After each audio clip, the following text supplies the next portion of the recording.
Cada pessoa pode escolher seu caminho e suas crenças, mas deve sempre vincular sua missão individual aos ensinamentos de Jesus, fonte de luz e amor.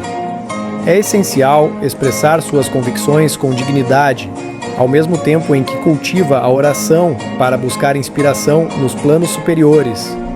Devemos elevar nossos ideais, jamais perdendo o contato com a realidade em que vivemos. É também importante dar testemunho de um estilo de vida claro e responsável, expressar opiniões sem causar divisões, valorizar tanto amigos quanto adversários e estar aberto ao estudo constante para aprimorar-se.